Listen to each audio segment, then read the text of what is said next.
Ce matin, on va commencer ce temps de louange, d'adoration avec ce chant et sentez-vous libre ce matin, peut-être de vous lever ou même de taper des mains. Vous savez, ce n'est pas interdit de célébrer le Seigneur de cette manière. Alors, nous voulons ensemble surtout nous approcher de lui. Ce chant dit « Venez le célébrer ».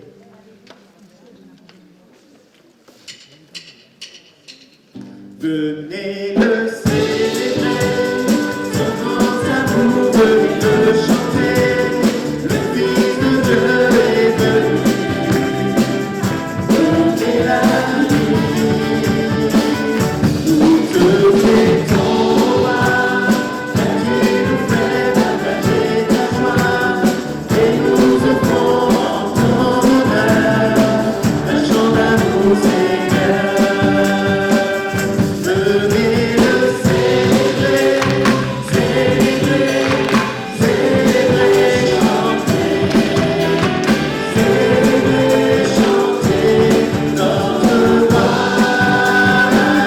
Venez le célébrer, célébrer, célébrer, chanter, notre roi. Venez le célébrer, son grand amour, venez le chanter, le Fils de Dieu est venu, donner la vie, toute l'étoile, car tu nous fais partager ta joie, et nous offrons en ton honneur, un chant d'amour Seigneur. Venez le célébrer. Célébrer, célébrer, chanter, notre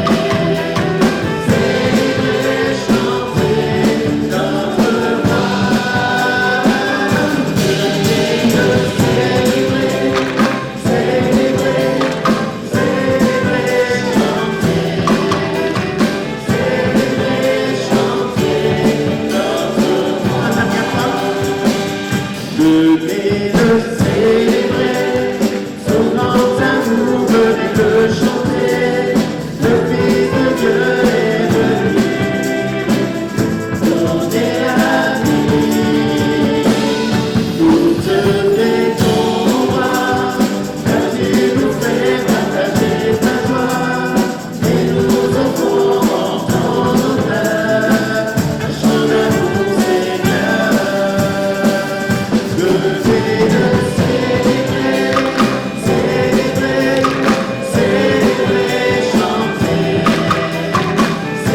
célébrer, chanter, notre roi. Venez le célébrer, célébrer, célébrer, chanter, notre roi.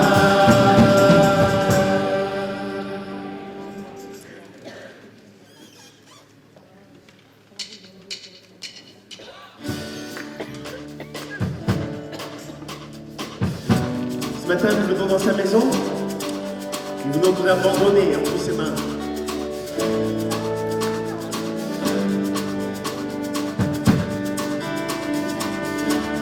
Je viens dans ta maison, je viens te rencontrer, tel que je suis m'abandonner.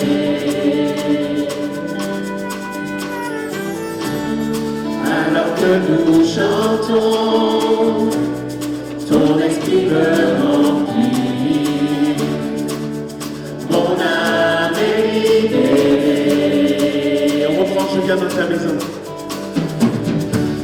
Je viens dans ta maison,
nous venons dans ce lieu avec le désir de rencontrer Jésus. Ce matin, nous voulons être dans sa présence. C'est vrai que peut-être que nous attendons à ce qu'il se passe quelque chose, alors on observe, on regarde et on attend. Mais ce matin, nous allons vous inviter dès maintenant à entrer dans la présence de Dieu. Il est déjà là au milieu de nous et je crois que dès maintenant, il peut déjà nous parler, pas nous poser quelque chose dans nos cœurs. La Bible nous dit qu'il se laisse trouver par celui qui le cherche. Et ce matin, nous voulons entrer dans sa présence et dire, Seigneur, viens passer ce moment avec moi, viens me parler, viens me rencontrer, viens encore, Seigneur, déposer quelque chose. Ce matin, j'ai besoin de toi. Amen. Alors on va prendre ce chant qui dit, majestueux, tu es souverain.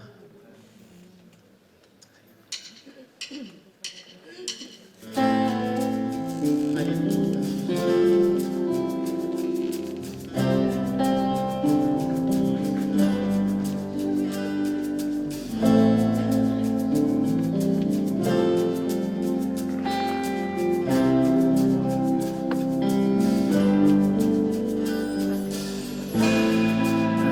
Dans le ciel, ton trône éternel, tu règnes à jamais. Vêtu de splendeur, entouré d'honneur et de majesté, les anges chantent à toi la gloire.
Seigneur nous bénit, on réalise sa grâce, sa bénédiction. Même chez nous, chaque jour, nous vivons, nous lisons la Bible, nous prions, nous sommes heureux parce qu'on sait, pour la plupart d'entre nous, l'espérance que Dieu a mis dans nos cœurs. Et nous voulons dire merci pour cela. Mais c'est bon aussi d'être ensemble et de pouvoir louer le Seigneur, de dire merci. Parce que vous savez que l'Église, c'est l'œuvre de Dieu. L'Église, c'est l'œuvre du Seigneur. La Bible nous dit que c'est l'œuvre qu'il s'est acquise au prix de son sang. Il a donné sa vie. Alors ce matin, je crois vraiment qu'il y a une bénédiction dans l'Église. Que le Seigneur est là pour nous bénir. Et nous pensons aussi à ceux qui ne peuvent pas partager ces moments. Je sais qu'il y en a, vous savez, on ne les voit pas au milieu de nous. Mais dans leur cœur, ils disent, Seigneur, je veux être en communion avec mes frères, mes sœurs, je veux être en communion avec les chrétiens, sauf qu'ils ne peuvent pas être là, mais que le Seigneur les bénisse. Je le dis parce que je pense que certains vont nous regarder et qui veulent, parce qu'ils ont soif de partager ces moments, voilà, que le Seigneur les bénisse et vous bénisse. Ce matin, je voudrais partager ces moments. On chante la bénédiction de Dieu, on chante la grâce de Dieu, on chante le secours de Dieu, on chante toutes ces choses, mais parfois, on passe par des périodes creuses. Je pense qu'aujourd'hui, pour beaucoup, c'est une période creuse lorsqu'on voit tout ce qu'on entend, lorsqu'on voit ce qu'on traverse, lorsqu'on voit ce qui s'était parfois même installé dans nos vies. Nous pouvons nous installer dans une espèce de découragement.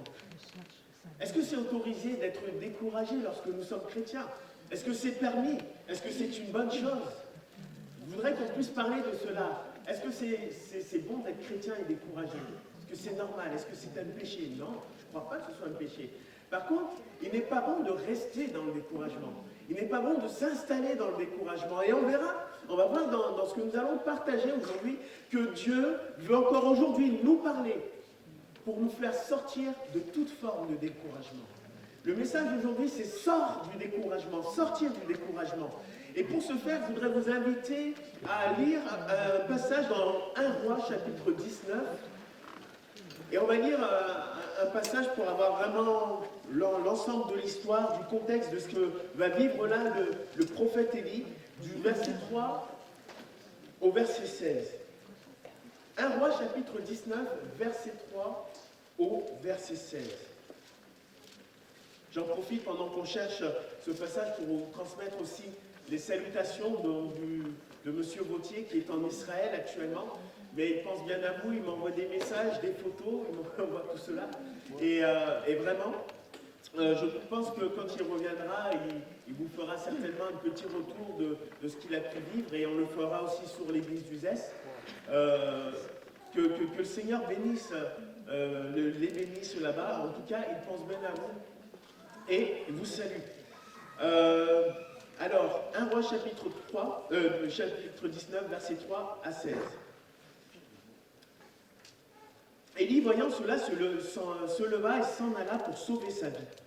Il arriva à Beersheba, qui appartient à Juda, et il laissa son serviteur. Pour lui, il alla dans le désert, où après une journée de marche, il s'assit sous un genêt et demanda la mort en disant « C'est assez, maintenant, Éternel, prends mon âme, car je ne suis pas meilleur que mes pères. Je ne suis pas meilleur que mes pères. » Il se coucha et s'endormit sous un genêt.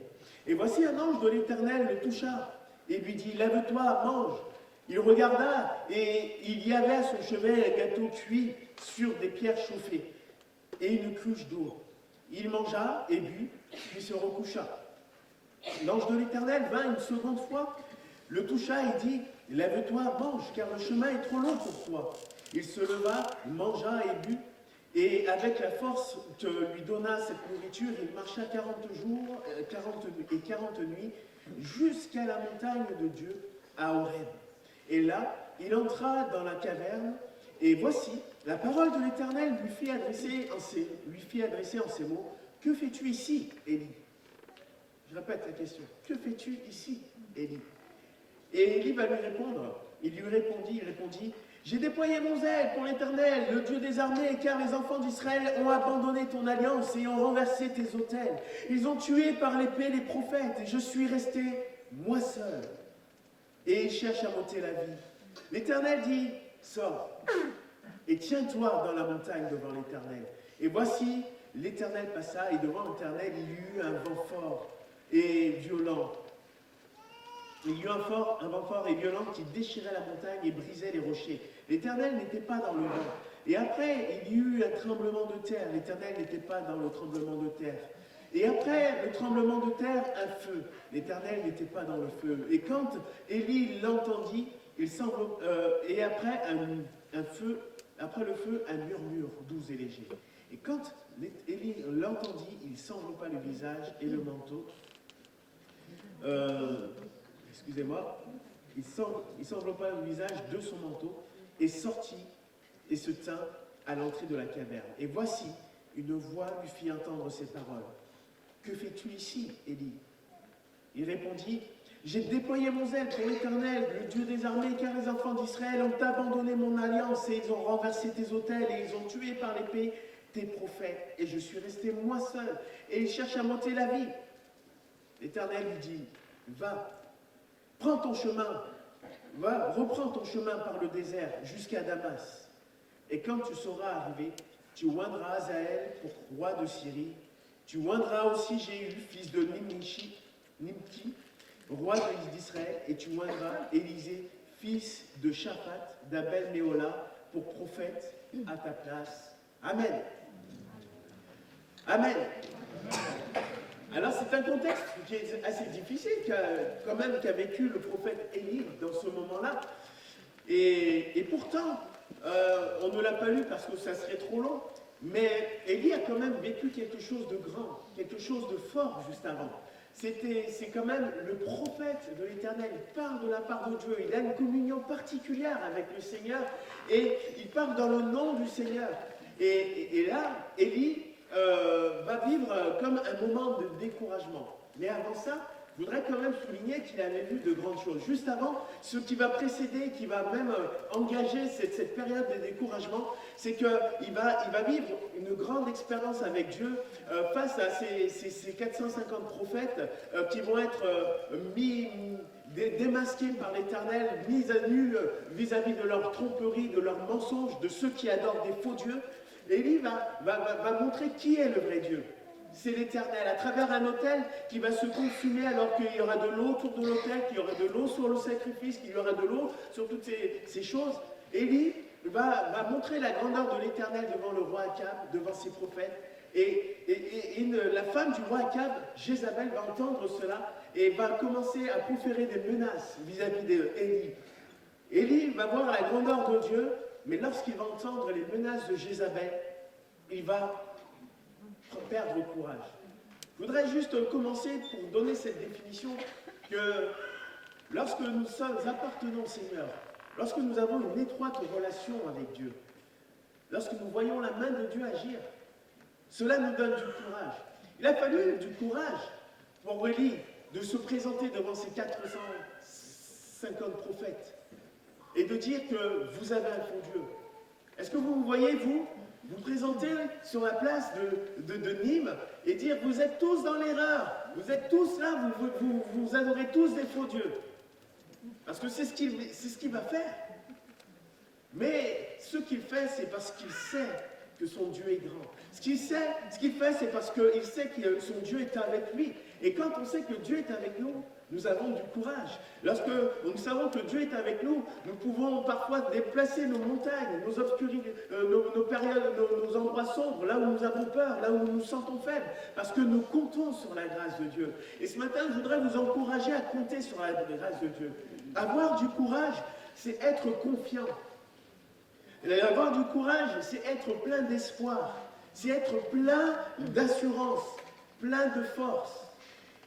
Et la définition dans le dictionnaire biblique, c'est en celui qui est capable de nous la donner. Élie était plein de force, de courage, d'espoir lorsqu'il était face à ces 450 prophètes. Sauf que lorsqu'il va y avoir la parole de Jézabel, Élie va être découragé. Élie va perdre courage. Et si avoir du courage, c'est être confiant, plein d'espoir, c'est être plein d'assurance ou de force, et bien être découragé, c'est perdre la confiance. c'est perdre l'espoir, c'est perdre l'assurance et c'est perdre sa force. Ce matin, je voudrais peut-être parler à quelqu'un qui avait confiance en Dieu, quelqu'un qui avait espérance en Dieu, quelqu'un qui avait espoir, et qui trouvait sa force en Dieu. Mais les choses de la vie sont passées. Et des choses, on peut en parler. Parfois, le Covid peut passer et semer la peur dans nos cœurs. Ça, on veut parler d'actualité. Mais on peut avoir peur de la violence grandissante autour de nous. On peut avoir peur de l'indifférence qui est autour de nous. On peut avoir peur de l'effet de foule. On peut avoir peur de la vue de ce que les autres peuvent penser de nous. On peut avoir peur. Perdre courage. Je voudrais dire ce matin que c'est abandonner la place qui est à Dieu. Perdre courage en Dieu, c'est laisser la place à quelque chose d'autre. C'est laisser la place à quelqu'un d'autre. Et ce que va faire Élie, et ce que va vivre Élie, c'est quelque chose qui va traverser, mais en étant découragé, il va laisser la place à un autre sentiment que celui de la foi, à un autre sentiment que celui de l'espérance, de celui de la conviction, de l'assurance. Il va laisser la place à la peur. Il va laisser la place à l'intimidation et il va surtout laisser la place à Jézabel. Je voudrais nous rappeler ce matin que dans une église, nous sommes appelés, nous l'avons entendu ce matin dans une prière, à vivre une vie victorieuse. Parce que Jésus a donné sa vie pour nous. Et à travers la croix, sans laquelle une église n'aurait aucun sens, la croix où Jésus a donné sa vie pour nous, pour que nous soyons pardonnés de tout péché, afin que nous puissions marcher dans cette vie en ayant une pleine confiance en celui qui veut nous donner cette vie nouvelle. Une assurance. Il est celui qui nous mènera jusqu'au bout. Et vous savez quel est le bout du chemin pour nous ce matin? Le bout du chemin pour l'Église, pour le croyant, c'est l'éternité, c'est le ciel. C'est le but que le Seigneur a visé pour chacun de nous. Il n'a pas simplement visé de dire « je serai avec vous pour que vous soyez bien, que vous ayez une bonne vie sur terre ». Mais le Seigneur a un désir, et je voudrais nous le rappeler ce matin, c'est de venir chercher une église, de venir chercher un peuple, une nation d'hommes, de femmes, de jeunes, de moins jeunes, qui auront cru en lui, qui lui auront fait confiance en lui, qui auront placé son espérance en lui, et pour venir la chercher et vivre éternellement avec lui, dans le ciel. Seulement, aujourd'hui, il y a cette réalité. Nous sommes sur terre, et beaucoup de personnes ne veulent pas de l'évangile.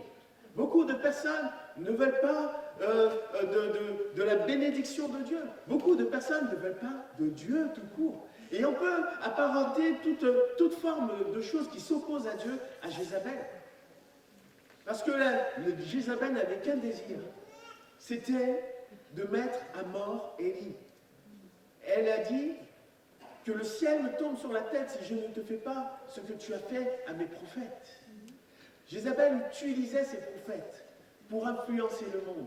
Tout comme le diable. La Bible nous dit que le diable est le prince de ce monde. Et il utilise toute forme de stratège, de ruse, de mensonge, de tromperie. Aujourd'hui, pour nous montrer, pour nous prouver et pour nous dire que Dieu n'existe pas. Mais au contraire, plus il va dire que Dieu n'existe pas, plus le Seigneur veut se manifester pour nous dire « Ce matin, je suis vivant ». Ce matin, nous voulons réaliser que Élie avait besoin de garder confiance en Dieu pour ne pas perdre le courage. Et je pense que nous devons ce matin replacer notre confiance. Replacer notre confiance en Dieu, c'est ce qui va nous donner de la force. Placer notre confiance en Dieu, c'est ce qui va nous redonner du courage. Voici ce que dit le psaume 37, versets 4 et 5. « Fais de l'Éternel tes délices et... » Ah, vous le connaissez, vous pouvez le souligner pour les autres dans votre Bible. « Et il te donnera ce que ton cœur désire. » Mais on va prendre le surligneur et on va continuer encore un petit peu. « Recommande ton sort à l'Éternel, mets en lui ta confiance et il agira. » Et ce matin, je voudrais donner cette vérité. C'est quand tu sais faire confiance à Dieu, quand tu sais faire confiance au Seigneur, c'est à ce moment-là que tu lui laisses la possibilité d'agir dans ta vie. Ce matin, fais confiance à Dieu, même quand c'est difficile. C'est facile de dire je fais confiance au Seigneur quand tout va bien. Ah, Dieu est avec moi, il me bénit chaque jour. Mais quand c'est difficile, fais confiance au Seigneur. Fais confiance au Seigneur dans tes projets. Fais confiance au Seigneur pour ton avenir. Élie va prendre un chemin qui n'était pas celui que Dieu avait prévu pour lui. Mais quand il va lui reparler, à la fin, il va lui dire, reprends le chemin. Retraverse le désert que tu avais franchi, retourne à Damas et tu feras ce que je te demande. Est-ce que je fais confiance au Seigneur pour mes projets et pour ma vie? Bien souvent, nous n'incluons pas Dieu dans nos projets, dans nos choix, dans nos décisions. Mais je voudrais vraiment que nous puissions considérer que nous avons besoin de la direction de Dieu encore aujourd'hui. Pourquoi nous prions? Pourquoi nous méditons la Bible? Pourquoi nous nous rassemblons? Pourquoi nous prenons ce temps-là? C'est parce que nous avons besoin de la direction de Dieu. Nous voulons faire confiance à Dieu, même quand Dieu ferme des portes. Eh oui. Allez, je vais reprendre 2 titres de messages qui ont été donnés dans des prédications et même dans un mot pour aujourd'hui, pour ceux qui suivent. On doit faire confiance à Dieu, même quand Dieu dit non. Et on doit faire confiance à Dieu, même quand le Saint-Esprit dit oui. Hein? Quand Dieu dit oui. Quand il ouvre une porte, et que cette porte parfois nous fait peur. C'est ce qu'a vécu le peuple d'Israël lorsqu'il était devant aux portes du pays promis. Ils vont envoyer ces 10 espions, et là, sur les 10, il n'y en a que 2 que nous connaissons bien, qui s'appellent Caleb et Josué. Tous les autres ont dit, oui, c'est comme Dieu a dit, mais ce sont des géants, il y a des personnes, c'est comme cela, mais ils sont trop forts pour nous. Et Caleb et Josué, il a dit, mais oui, c'est comme Dieu l'a dit. Et comme Dieu l'a dit, eh bien, nous pouvons posséder le pays, nous pouvons y aller, nous pouvons y entrer. Je voudrais vous rappeler ce matin que quand Dieu dit, Dieu accomplit. Tout ce que sa bouche dit, sa main l'accomplit. Et c'est pour cela ce matin que nous avons besoin, dans notre désert, dans notre détresse, dans notre période difficile, de savoir faire confiance à Dieu. Si je perds dans ces moments l'espérance, je laisse inévitablement quelque chose d'autre rentrer. Et souvent, le découragement nous emmène à retourner en arrière.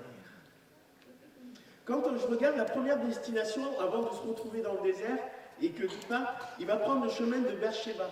Et quand j'ai regardé un petit peu géographiquement, et même ce que nous disait Beersheba, stratégiquement, cette ville, c'était comme une ville qui marquait une fin de voyage. Au bout de cette ville, c'était le large, c'était la mer, et tout ce qui passait, c'était une ville portuaire, ça marquait une fin, où une arrivée.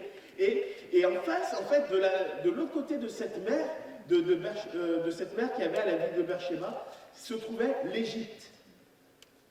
L'Égypte.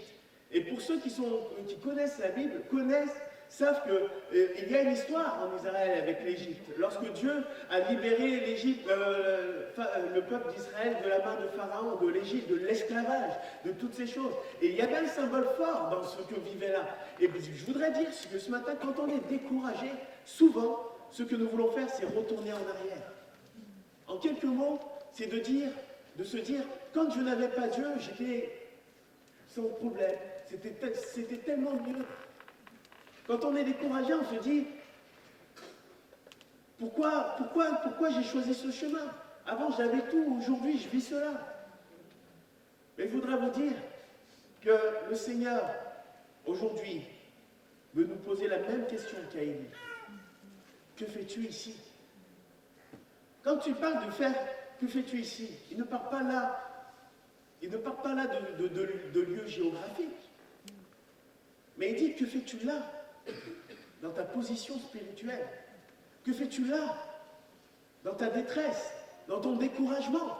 Que fais-tu là? Élie, il avait bien compris, parce qu'il ne va pas répondre, je suis là. Il va dire, j'ai déployé mon zèle, j'ai fait, je t'ai servi, je t'ai donné, j'ai fait. Et je suis resté. D'ailleurs, quand on est découragé, on voit bien mal. Notre perception et notre réception des informations est faussée. Il va dire, je suis resté moi seul. Je suis resté moi seul, je suis le seul fidèle. Ils ont tous tué tes prophètes, ils ont tous suivi les faux dieux, ils ont tous fait ça. Mais moi, je suis resté moi seul et regarde, maintenant, c'est quoi ma récompense? On veut m'ôter la vie. Sauf qu'il n'était pas seul. Si on relit bien un peu l'histoire, il avait un serviteur qui était avec lui sur le chemin. Et il lui a dit, tu vas rester là. Il a fait encore une journée de marche. Et après, il s'est retrouvé dans le désert. Bien souvent, quand on est découragé, on abandonne tous les soutiens que nous avons. Et on se retrouve seul. Et nous avons ce sentiment. Et après, Dieu, il a oublié que Dieu aussi était avec lui. Et ce matin, je voudrais nous rappeler que Dieu est avec nous.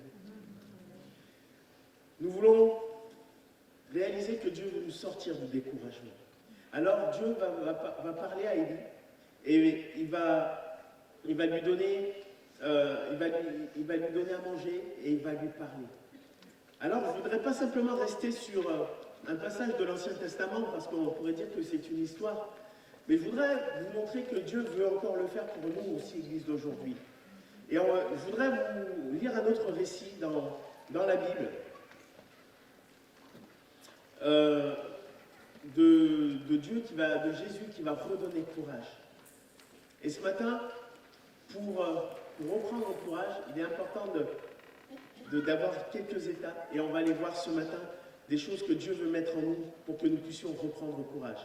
C'est dans l'évangile de Jean, au chapitre 21, versets 7 à 15, on va relire encore un petit récit. Jésus, versets 7 à 15, je prends la bonne page. Alors le disciple que Jésus aimait dit à Pierre, « C'est le Seigneur !» Et Simon-Pierre, dès qu'il eut entendu que c'était le Seigneur, mit son vêtement à sa ceinture, car il était nu, et se jeta dans la mer. Les autres disciples vinrent avec la barque, tirant les filets pleins de poissons, car ils n'étaient éloignés de terre que d'environ 200 coudées. Lorsqu'ils furent descendus à terre, ils virent des charbons allumés, du poisson dessus et du pain. Puis Jésus leur dit, apportez des poissons que vous venez de prendre. Simon-Pierre monta dans la barque et tira à terre le filet plein de 50 gros poissons. Et quoi qu'il en eût temps, le filet ne se rompit point. Et Jésus leur dit, venez manger. Et aucun des disciples n'osait lui demander, qui es-tu, sachant que c'était le Seigneur. Jésus s'approcha, prit le pain et leur en donna. Il fit de même avec du poisson. Et c'était déjà la troisième fois que Jésus se montrait à ses disciples depuis qu'il était ressuscité des morts. Et on lit juste le verset 15. Après qu'ils eurent mangé, Jésus dit à Simon-Pierre, « Simon, fils de Jonas, m'aimes-tu plus que même ceci ?» Et on s'arrête là. Amen. Et on connaît la suite de cette histoire. Mais avant de parler de ce récit, une chose que le Seigneur veut faire, c'est que nous puissions avoir du repos. Parce que le découragement est une forme de fatigue spirituelle. Lorsqu'on est découragé, c'est qu'il y a une fatigue spirituelle. Et le Seigneur voudrait nous donner du repos ce matin.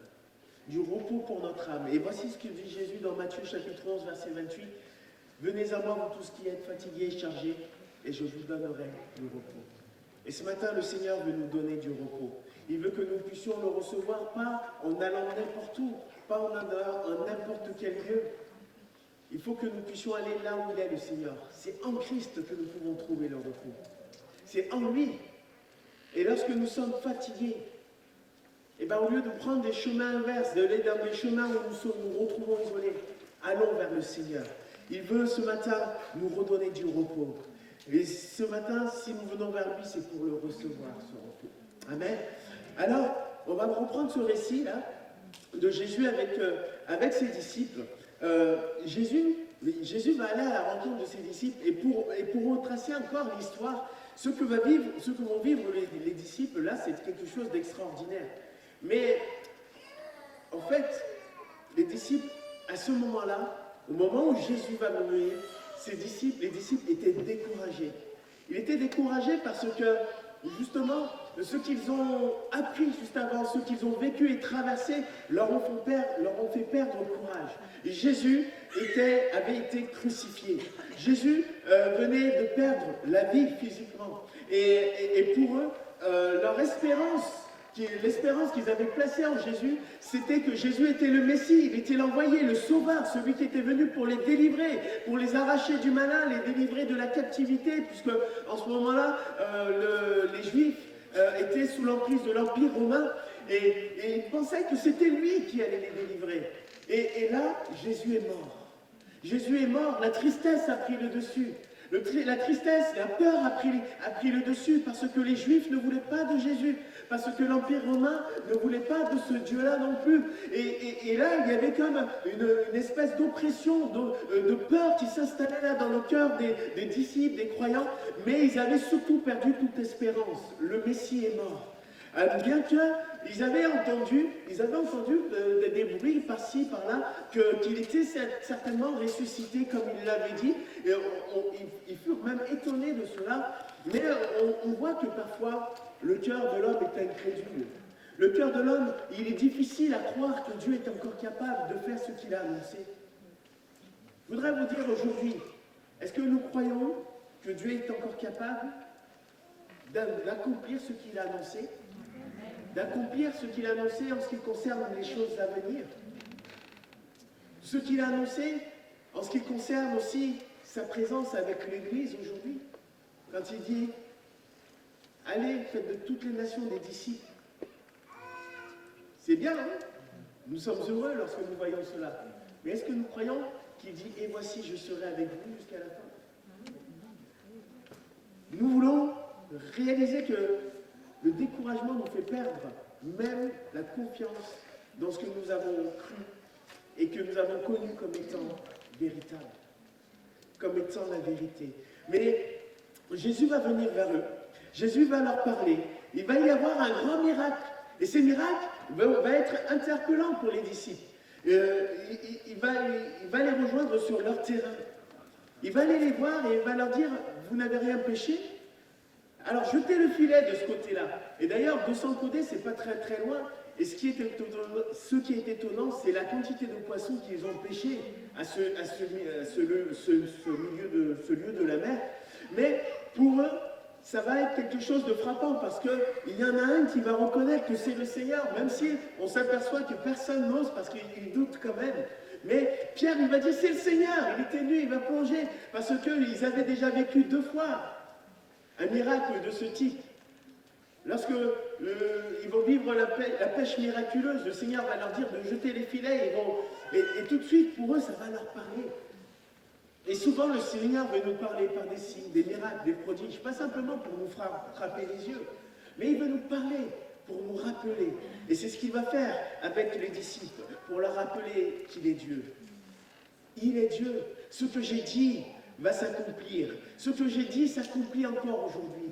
Et prendre confiance. D'ailleurs, je pense que quand il va voir ça, Pierre, tout de suite, va reprendre courage. Il va dire, c'est le Seigneur. Alors que si on lit un petit peu les versets, c'est lui qui va dire, ouais, aujourd'hui on va aller pêcher. Hein? Il va retourner sur les choses qu'il faisait auparavant. Seigneur, ce matin, laisse le Seigneur ranimer la flamme dans ton cœur. Laisse-lui te redonner courage. Et pour cela, il veut que tu t'arrêtes, que tu prennes du repos. La deuxième chose qu'il voudrait que tu fasses ce matin, et qu'il veut faire avec nous, c'est considérer que dans son repos, il veut se nourrir. Élie, comme les disciples, le Seigneur va les réveiller, il va réveiller leur conscience. Et quand ils vont ouvrir les yeux, ils vont trouver quoi? Élie va trouver un gâteau et il va trouver une cruche pour boire. Les disciples, quand ils vont revenir, ils vont retrouver un barbecue. Il va y avoir un feu avec du poisson, il y aura des pains. Et le Seigneur veut nous nourrir. Et ce matin, je voudrais que nous puissions réaliser que pour reprendre courage, nous avons besoin d'une bonne nourriture. Et ce matin, vous dire à travers ces deux passages, vous pouvez les souligner aussi, Matthieu 4.4 ou Luc 4.4, c'est le même verset. On appelle ça les 4.4 de l'évangile, les tout-terrains. Jésus va leur dire, Jésus va répondre, il est écrit que l'homme ne vivra pas de pain seulement, mais de toute parole qui sort de la bouche de Dieu. Si tu es découragé, cherche un contact, cherche une parole de Dieu. Et pourquoi je dis cherche? Il est important de chercher. Nous sommes dans une génération où nous voulons du tout cuit, du tout prêt. Mais le Seigneur va nous montrer, à travers ce qu'il va faire avec les disciples, qu'il veut que nous cherchions ce matin. Sortir du découragement va nous demander des efforts. Il va y avoir ils arrivent, il y a déjà des poissons sur le feu. Qu'est-ce que le Seigneur il dit? Il dit, amenez-moi des poissons que vous avez pêchés. Ça veut dire, amenez-moi le fruit de votre travail. Amenez-moi le fruit de vos efforts. Amenez-moi ce qu'il y a de vous, ce qui vient de vous. Ce matin, présente-toi au pied du Seigneur. Fais-lui confiance. Mais il dit, viens pas chercher une nourriture qu'on va te donner comme les petits oiseaux qui viennent mettre dans le bec de l'autre. Viens pas te gaver, mais viens chercher ce matin. Parce que celui qui cherche, trouve. Celui qui frappe, on lui ouvre. Celui qui demande, on lui donne. Et il dit ce matin, viens chercher. Et ça nous rappelle qu'aujourd'hui, nous n'avons pas à annoncer un évangile au rabais. Nous n'avons pas à annoncer un évangile facile. Le Seigneur nous demande ce matin de le chercher. Parce qu'il faut que nous le cherchions pendant qu'il se trouve. Et il faut que nous l'invoquions pendant qu'il est tout près, encore aujourd'hui. C'est ce que nous dit d'ailleurs le passage du livre d'Ésaïe, chapitre 55, verset 6. Il faut chercher Dieu pendant qu'il se trouve et l'invoquer pendant qu'il est prêt. C'est maintenant qu'il faut chercher le secours de Dieu, qu'il faut chercher sa parole. Et quand il va venir, Dieu va nous donner à manger. Vous savez, je veux faire ce parallèle, c'est comme l'effort physique. Lorsqu'on fait du sport, moi je me suis remis au sport cette année, et vous savez c'était quoi le premier sentiment quand j'ai repris le sport intense? J'ai pleuré. Parce que ça fait mal. Ça fait mal de reprendre le sport intense. Mais on s'aperçoit que finalement, quand on reprend du sport intensément, on a des sensations qui sont encore plus douloureuses et qui nous rappellent qu'on a besoin d'une bonne nourriture et qu'on a besoin de boire. Est-ce que vous connaissez l'écran? Les courbatures. On a besoin de ces choses-là. On a besoin d'une bonne nourriture spirituellement aussi. On a besoin de savoir aussi aller puiser à l'eau de la vie, l'eau de la parole de Dieu, pour que nous puissions continuer à marcher, parce que Dieu a le désir, c'est que nous puissions aller jusqu'au bout. Et ce qui est bon, c'est que Dieu, aujourd'hui, ne nous juge pas. Il vient nous trouver. Il va comme il va trouver Élie. Et ce matin, je le répète, que fais-tu ici, dans le découragement? Viens boire de l'eau. Viens manger du pain, viens te tenir dans la présence de Dieu, viens chercher sa face. Les disciples, Jésus leur dit, venez, ramenez-moi ce que vous avez. Dieu ne veut pas vous juger, il vient. Et d'ailleurs, vous savez, Dieu ce matin a un regard plein d'amour et plein de patience et de compassion pour nous. Pourquoi? Parce que je lis dans le verset 14 de l'évangile de Jean que nous avons lu, que c'était quand même la troisième fois qu'il se présente à eux. Et Dieu veut faire une œuvre qui est complète, parce que je vous épargne les lectures. Mais la première fois qu'il va se présenter, il y avait un absent dans les rangs. C'était Thomas. Il n'était pas là. Et en fait, Dieu va se présenter une deuxième fois dans un rassemblement où ils sont aussi là, dans un lieu. On l'a partagé justement vendredi. J'étais en train de dire, mais vous allez me prendre ma prédication. et Dieu va se présenter dans ce lieu. Quelques temps. Et Thomas est là. Et Dieu va lui dire, regarde. Parce que Thomas, vous savez, c'était l'incrédule, un peu comme vous, parfois. Et il avait du mal, il ne voulait pas croire que c'était Dieu tant qu'il ne voyait pas la marque des clous, des mains dans ses mains, et qu'il ne voyait pas la marque de sa crucifixion, et de le voir en chair en os lui permettrait de croire qu'il est réellement ressuscité. Et Jésus vient et lui dit, regarde, tu vois? Et là il va dire, mon Seigneur est mon Dieu. Et pourtant, avec cette incrédulité, les disciples ne reprennent pas la marche. Ils vont au péché. Alors le Seigneur vient. Et il part encore. Tout comme Élie. Il est venu une première fois, il s'est couché. La deuxième fois, il est parti et après Dieu lui dit, va dans le lieu, à la montagne de Dieu à Horeb. Et c'est à cet endroit-là que Dieu va lui parler pour une troisième fois. Dieu prend le temps avec vous ce matin. Il ne vous abandonne pas. Il ne vous lâche pas. Mais ce matin, il est important d'ouvrir son cœur et de recevoir sa parole. Aujourd'hui, ce n'est pas trop tard de sortir du découragement. Le Seigneur dit, maintenant, reprends la marche. Reprends la marche, va et accomplis la mission à laquelle je t'ai appelé. Et lorsque je vois ce que Dieu a fait avec Élie, il va lui dire, écoute, c'était trop lourd pour toi. Et maintenant, je vais te confier une autre tâche. Tu vas transmettre la succession à d'autres personnes. Tu vas moindre un roi, tu vas aller moindre un prophète, tu vas faire ce que je te demande. Et là, le Seigneur va lui montrer que finalement, il n'est pas seul. Parce qu'il va lui montrer qu'il y a un reste fidèle. Il y a des fidèles. Et aujourd'hui, même si parfois on a l'impression que tout est détruit autour de nous, ce matin, réalise que Dieu est là pour te bénir. Que Dieu est là pour te parler, pour te relever. Sa parole nous rappelle qu'il est le Fils de Dieu et que tout pouvoir lui a été donné sur la terre et dans le ciel et qu'encore aujourd'hui, il est encore capable d'accomplir des grandes choses. Ce matin, il veut nous rappeler qu'à travers sa mort, il est celui qui a vaincu le malin, il est celui qui a vaincu la mort et qu'il est celui qui a vaincu le monde. C'est ce que Jésus va dire. Et ce matin, nous voulons nous rappeler de cela et c'est pour cela que nous faisons encore confiance à Dieu, même si c'est difficile. Et ce matin, il veut nous rappeler qu'il revient bientôt et que c'est pour cela que ce n'est pas le moment de s'arrêter. Il faut reprendre la marche, il faut reprendre la vie où tu sers Dieu de tout ton cœur, il faut reprendre la vie où tu abandonnes tes fardeaux encore à la croix. Et c'est le temps où encore tu te renouvelles dans la joie de Dieu parce qu'il revient bientôt, c'est un jour de joie pour nous, un jour redoutable pour d'autres, pour ne pas dire ceux qui n'auront pas cru. Mais ce que Dieu accomplit, il l'accomplira certainement. Ça se fera et c'est pour cela que nous sommes là ce matin. Mais ce matin, je voudrais vraiment qu'on puisse prier ensemble. Et qu'on puisse entendre la voix de Dieu qui dit « Repose-toi, mange. » Parce que moi, j'ai délivré d'une manière définitive, d'une manière parfaite. Tu ne le vois pas encore aujourd'hui. Mais si tu continues la marche, tu le verras.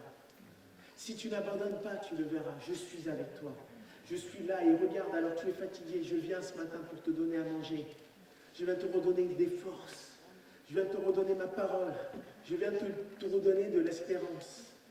Et je voudrais ce matin qu'on puisse avoir un temps de prière et demander au Seigneur sa grâce. Est-ce que vous êtes d'accord avec cela? Je voudrais vous inviter à fermer nos yeux. Et nous allons ensemble louer Dieu. Et nous allons partager dans quelques instants la Sainte Seine aussi. Nous voulons nous rappeler qu'il a tout accompli. Qu'il a tout accompli pour nous. Et ce matin, nous voulons invoquer le nom de Dieu. Invoque-le pendant qu'il est encore prêt, qu'il est là au milieu de nous. Ce matin, son esprit est au milieu de nous. Son esprit veut nous remplir, veut déposer une parole de Dieu. Ce matin, reprends courage. Seigneur, ce matin, ensemble, nous voulons te prier. Nous voulons te prier pour que celui qui a besoin de toi reçoive de toi le secours. Reçoive de toi maintenant une aide divine qui vienne de toi. Une parole qui redonne l'espoir. Tout comme tu l'as fait avec Élie, tout comme tu l'as fait avec les disciples. Ce matin, tu veux encourager ton peuple. Tu veux encourager ton Église à marcher avec foi, avec espérance, à marcher dans la vie de victoire. Merci parce que nous ne sommes pas seuls, Seigneur.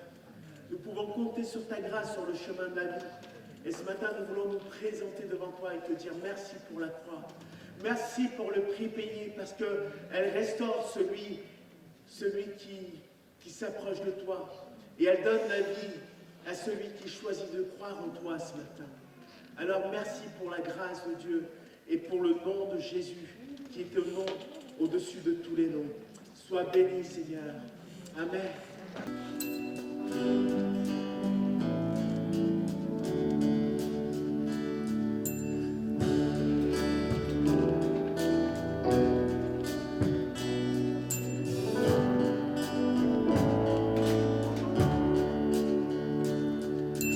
Tu t'es abaissé pour l'humanité.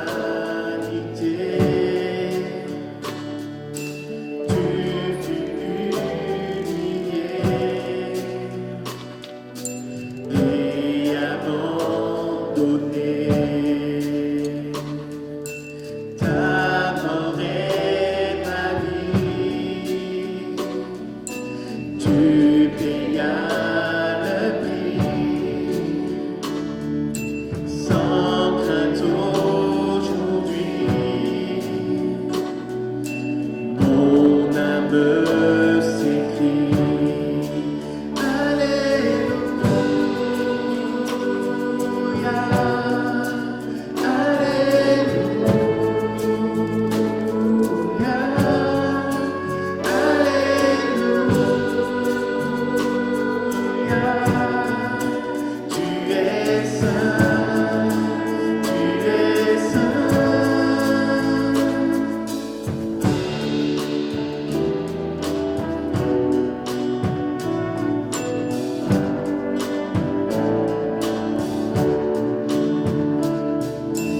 Je suis à tes pieds pour te remercier d'avoir accepté de tout supporter, éprouver, je tiens. Pardonner, je viens avec tous les saints, chanter tu reviens. Alléluia,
élevé, glorifié,